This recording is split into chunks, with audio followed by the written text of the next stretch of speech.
In our last section, we're going to talk about 8.3 confidence intervals for one population when the standard deviation is unknown.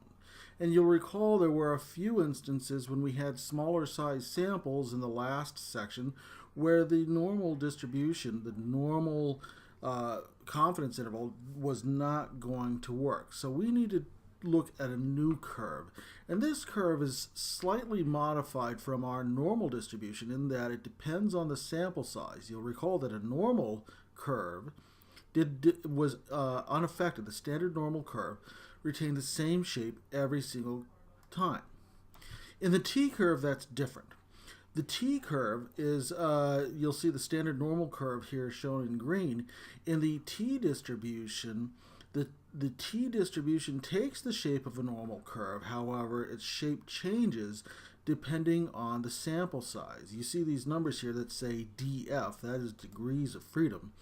And for a different size degrees of freedom, a degree of freedom is the sample size minus 1, right? So if we have a degrees of freedom 1 right here, we're going to have a smaller sample size. Let's say we have a degree of freedom of 6, right?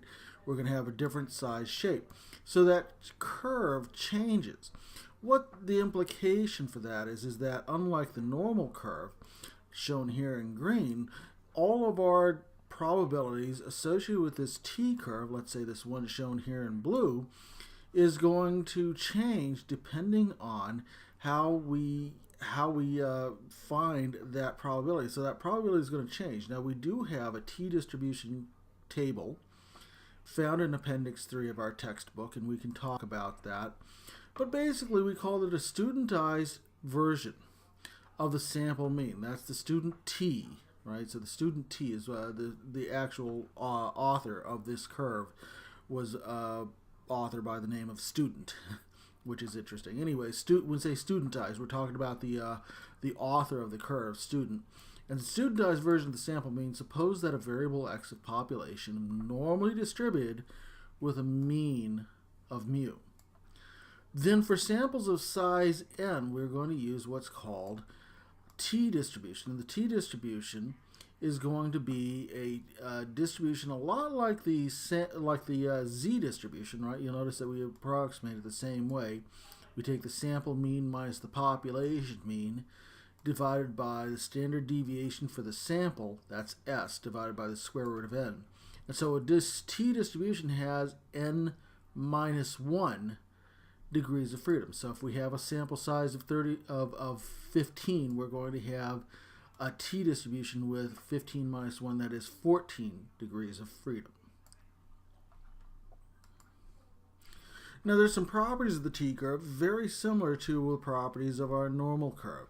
For one, the total area under the t-curve is equal to 1. So that is exactly like our z-curve, and that's a prerequisite for any of the type of calculations that we do here.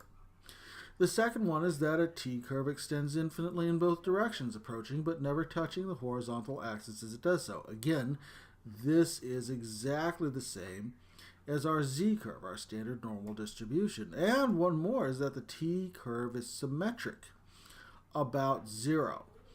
Just like our standard normal distribution curve. The difference is that as the number of degrees of freedom become larger, the t-curves look increasingly like a standard normal curve. So as we get to about a sample size of 30 or larger, that standard normal curve is a very good approximation of the normal distribution curve. But for smaller sample sizes, they become closer and closer to a flattened out, more smaller curve. So we have a bit more, we're going to have larger confidence intervals. I guess that might be the way to put this.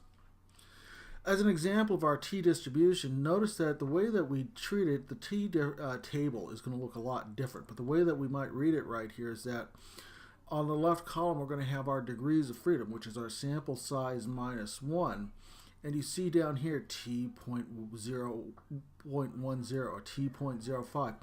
If we're talking about our 95% confidence interval or a 90% confidence interval, these are the columns that we're going to go to. All right, so 0.01 would represent a 99% confidence interval, for example.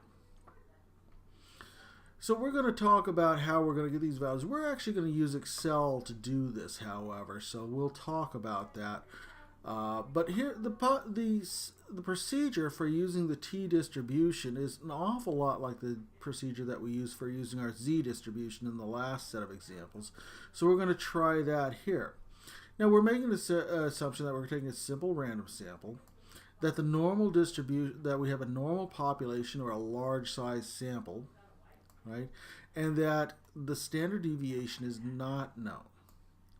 So we want a confidence level of 1 minus alpha, just like our 1 minus alpha confidence level from our last example.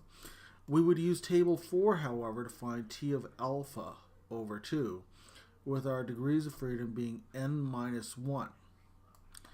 And we're going to get a confidence interval of the form of the mean minus t alpha over 2 times s over the square root of n, right? S is the sample standard deviation, n is the sample size. And we're going to interpret our confidence interval in a very similar way. Now, I'm going to show you a couple of tricks with one right here. Let's go with an example just to illustrate the whole business. So in this case, we have pickpocket offenses, and the FBI compiles data on robbery and property crimes and publishes the information in population at risk rates and selected crime statistics.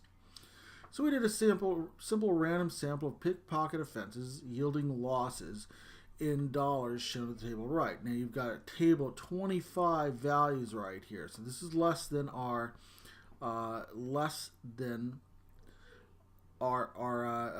30, which would make up the normal size distribution. But we also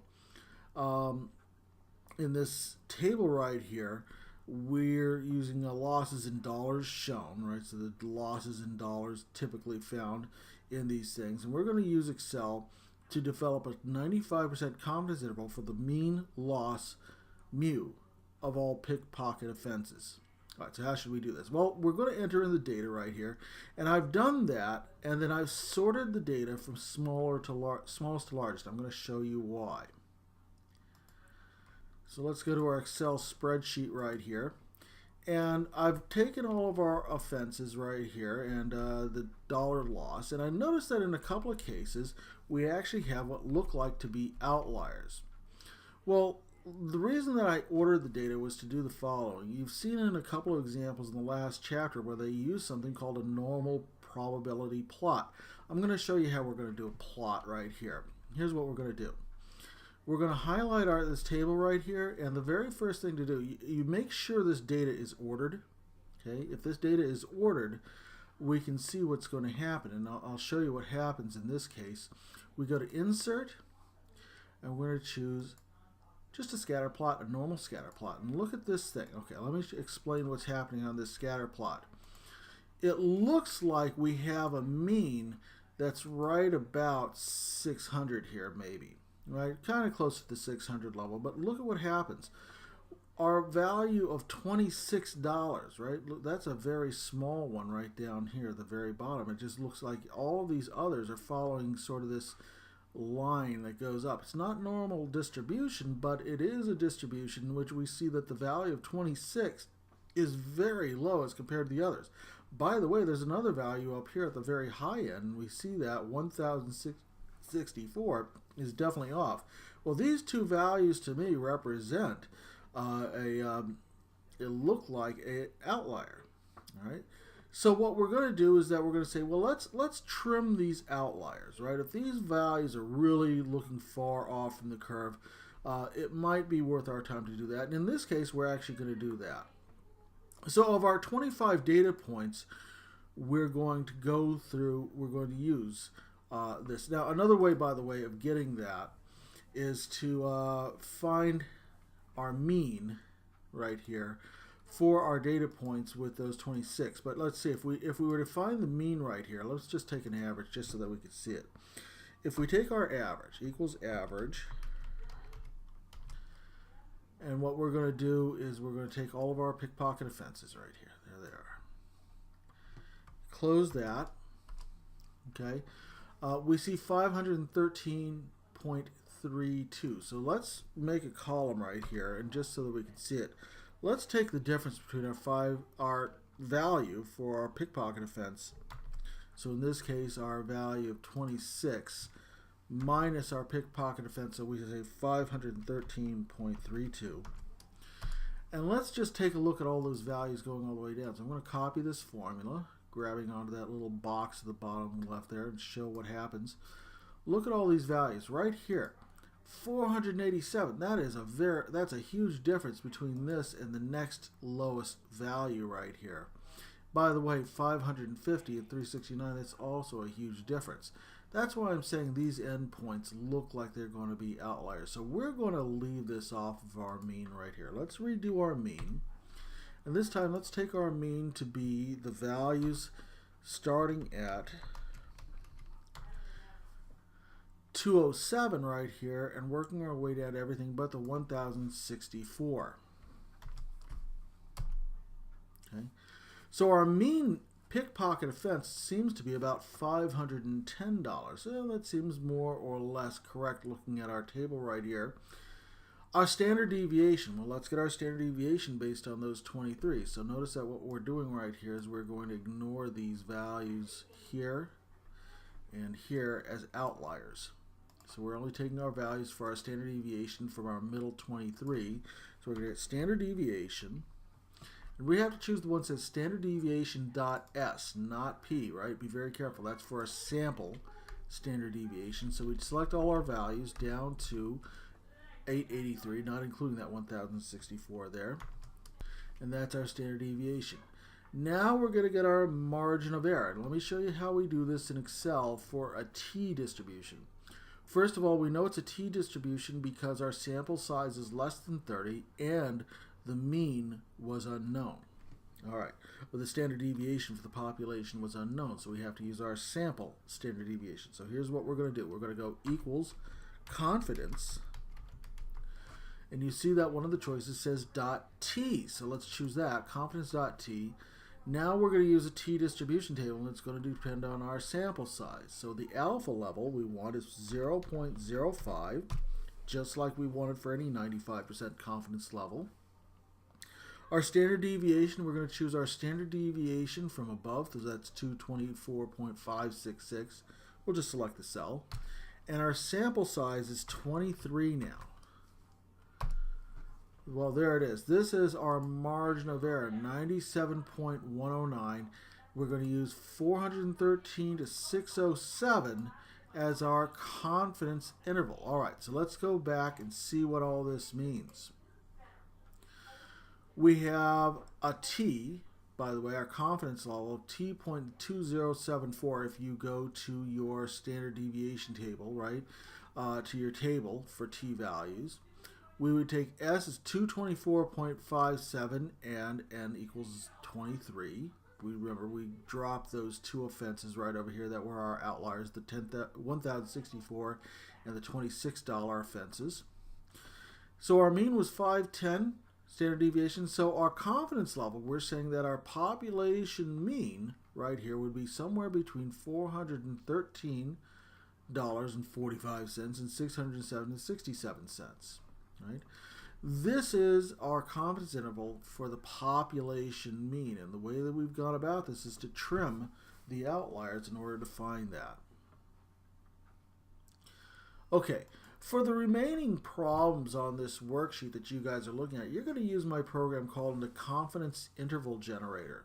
And part of the assignments is that basically this program that I've written in Excel automatically generates all of these values that you want, including the critical value, the margin of error, and our lower and upper limits of our intervals. So what we're going to do is we're going to enter in values in here and do that. Let's go back to our Excel sheet, and I can show you how this is going to work. And let's do our t distribution just to see how this is going to pan out. So let's go to our desktop. Let's show it.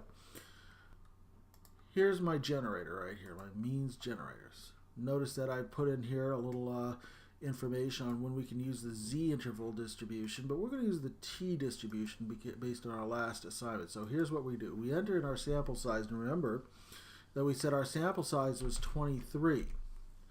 Our standard deviation, well, in problem 4, that standard deviation was 224.566. So let's enter 224.566. Or sorry, sample mean, pardon me. Good Lord, what was our sample mean? Our sample mean was, problem 4 right here, our sample mean was 510.5652. So 510.5652. 510.5652, and our standard deviation there, this is where we enter that, 224.566. 224.566. And we want a confidence interval level that's 95%. That's what we said was this is our default level right here.